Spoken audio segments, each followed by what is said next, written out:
What's up, Pilo Mastermind? Welcome back to the Mental Game Fundamentals. Episode number 4, Commitment and Developing Discipline. Now, in the last episode, we talked about how to set the right goals. Today, we'll talk about how to start working on them. And more importantly, we'll talk about how to keep going when things get rough. I mentioned in the last episode that the right goals, they are challenging. And that, of course, means that obstacles will come up. That there will be times where it will be really hard to continue, where you lack all motivation or where you feel like you're going back to zero. And most of the time, these obstacles will not be real physical obstacles, like someone actively preventing you from doing something. But most of the time, these obstacles will be mental ones. They will be your fears coming up, your doubts, your uncertainty, your negative self-talk, or your lack of motivation. And working on those is the hardest part and the most important part of reaching goals. Dealing with that inevitable adversity that will come up when you set challenging goals. One very common example that I encounter with my clients is that they fear losing sessions. That they are great in theory. Most of the times they are actually really good theory poker players. They know a lot about the game. They just cannot deal with the variance. They are afraid of looking bad, looking stupid, not putting that great theoretical knowledge to use, and just being unable to, even though they know logically that you are supposed to lose in poker sometimes, it will happen again and again. They are not able to deal with it. And therefore, they often try to set the perfect circumstances where it's as unlikely as possible to lose, where they feel 100% ready, where everything aligns perfectly. They slept well, the games are great, they feel in the zone, and only then will they play. And that, of course, leads to them playing not nearly enough. And what the main point I will try to illustrate today is that you don't need to be 100% ready in order to act. That trying to perfect the circumstances and always trying to be 100% ready is an enormous waste of time and energy, and that instead you should try to learn to act while you're not 100% ready. That's what commitment is all about. Today I want to give you a practical exercise right away. Think of your most important goals that you're working on at the moment. And then think of the inner obstacles that come up when you're starting to work on them or when you're trying to start working on them. Is it a lack of motivation? Is it doubts or fear that are coming up?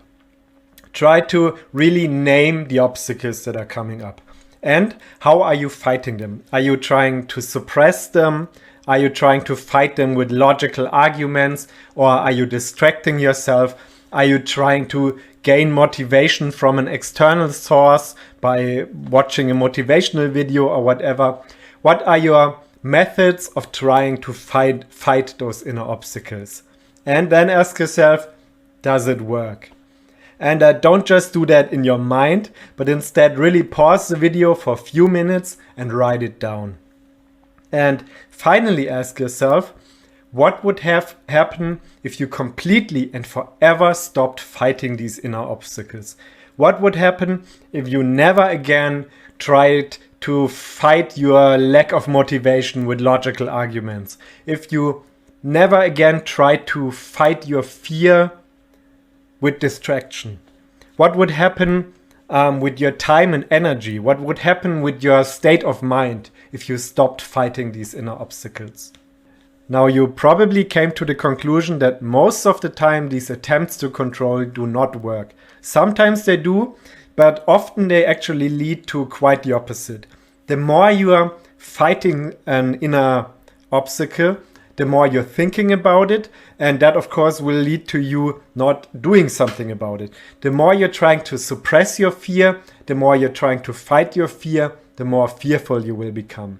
And there's a few reasons of why we keep trying to control again and again. For one, control works in the outer world. If something is broken, you fix it. If your fridge is empty, you go to the store and fill it. And that leads us to hoping or believing that control should work in the inner world as well. Then control seems to work for other people, when in reality, we all face the same struggles, we all face the same fears and doubts. Some people are simply better at suppressing them and not showing them. And actually, suppressing negative thoughts and emotions is rewarded or is encouraged in our culture. We have these stupid proverbs like boys don't cry, or we encourage the short-term solutions that harm us in the long way. For example, battling your fear by drinking alcohol. Of course, that's very tempting because often these short-term attempts do make us feel a little better in the short term, but in the long run, of course, they will hurt us. And all those fruitless attempts to control lead to self-made suffering on top of natural suffering. Natural suffering is just what is part of human life. All the negative events, all the negative emotions and thoughts that are just part of every human's life. And the self-made suffering is the suffering we put on top of it by thinking about the natural suffering the whole time. For example, if you experience a bad beat, of course, that is annoying. Of course, you will feel some kind of negative emotion. You will get angry, or you will feel helpless or disappointed or whatever. And that's just perfectly fine and normal. There's no human being in the world that does not feel at least a tiny bit of a negative emotion when experiencing a bad beat. Now, the big difference in how well people deal with bad beats and downswing is how long they think about the bad beat and the negative emotion attached to it. The self-made suffering is you thinking about the bad beat constantly, thinking about how your bad run will continue, thinking about how unfair life and poker is.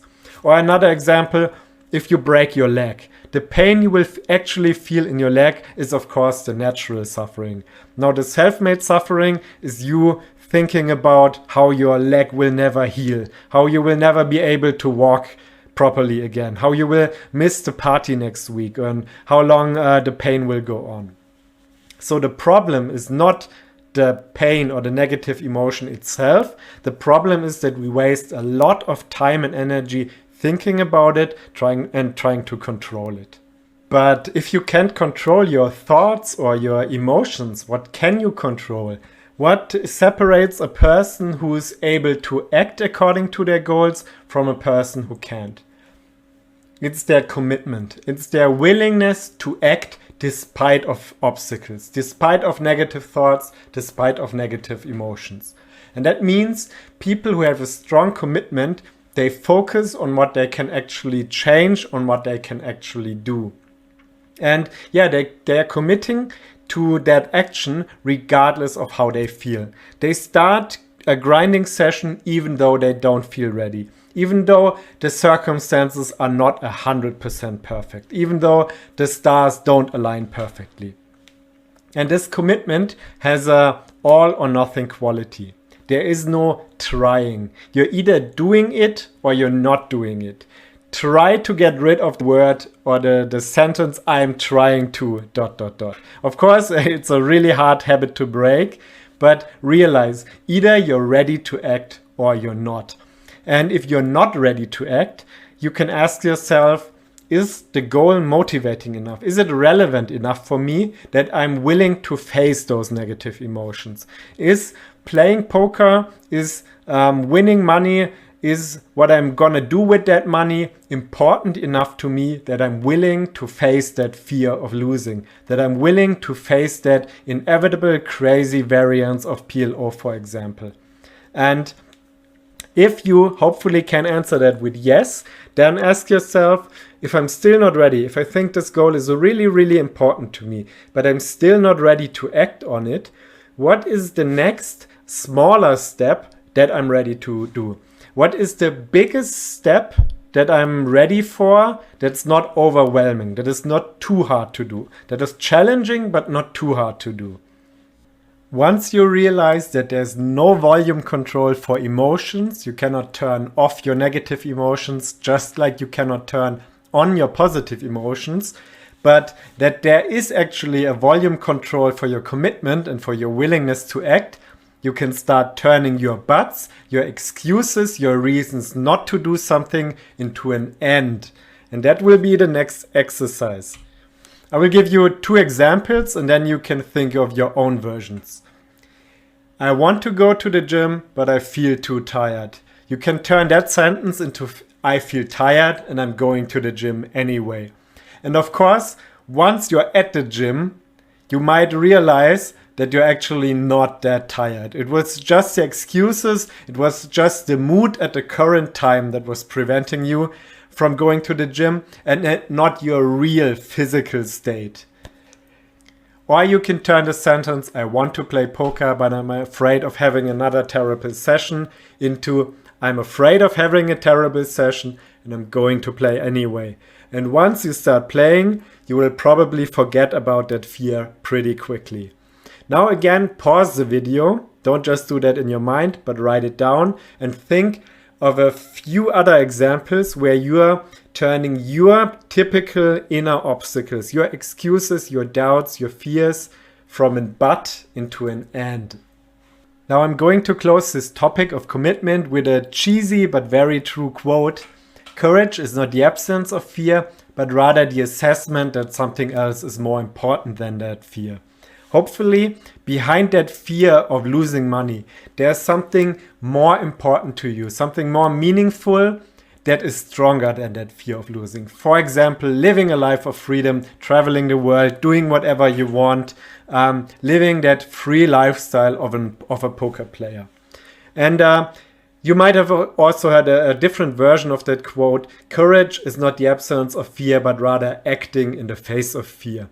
And you can pretty much replace that word courage with many other words. For example, being a good poker player is not the absence of tilt, but making the right decision in the face of tilt. Or being honest does not mean you're never afraid of the consequences of speaking your mind, but instead that you feel that fear of the consequences and speak your mind anyway. Or being a good father or being a good partner does not mean you never get angry with your partner or your children, but that instead you feel that anger and still make the right decision, still do or say the right thing.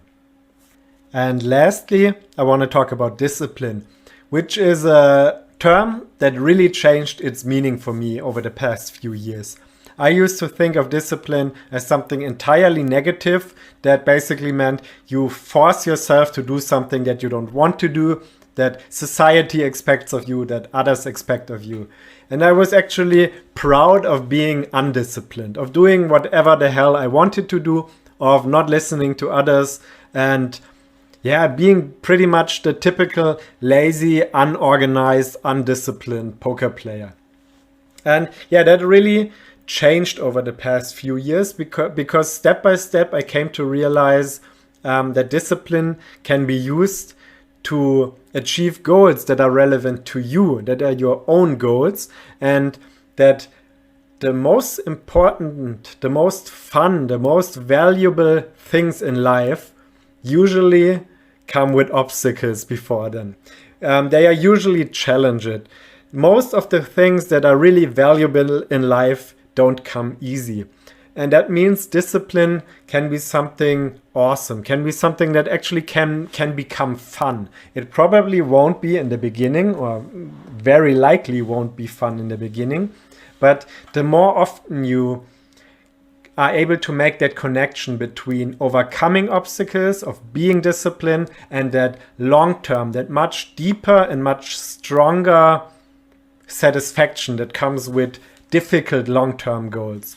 The more often you make that connection, the more you will come to enjoy being disciplined. The more you will become disciplined, the easier it will become for you to be disciplined. If, of course, you try something the very first time, for example, you go for a run for the very first time in your life, there will be zero discipline within you, and you will not have made that connection of hormones flooding your body, of feeling awesome after the run. And therefore it will be difficult to develop that discipline. And in the beginning, good role models can help you. For example, someone who really passionately talks about how much he loves running, maybe even how much he hated it in the beginning, and how that has changed, how awesome it makes him feel, how much he loves doing it right now. That can help you to develop that first initial motivation and that discipline in the long term. Or somebody who used to tilt really badly and then came up with routines or exercises that help him deal with that tilt, and who tells you how much better, how much calmer, how much more confident he feels through those exercises, can give you that initial motivation to start developing that discipline. And that role model can be a great help, but the true motivation still has to come from within yourself. If you are having a really hard time achieving a certain goal, you should ask yourself again and again, is it really that important to you? Is it really relevant enough? Is it the best use of time and energy that you currently have? Is it absolutely worth your hard work and your sweat and your pain and your tears? And you can ask yourself, would you love to develop the necessary discipline? Would you really do everything in order to develop that discipline that helps you achieve that goal? And only if you can answer that with absolutely yes, definitely worth my time and energy, definitely worth developing that discipline, only then is it really important to you, and only then will you be able to achieve it.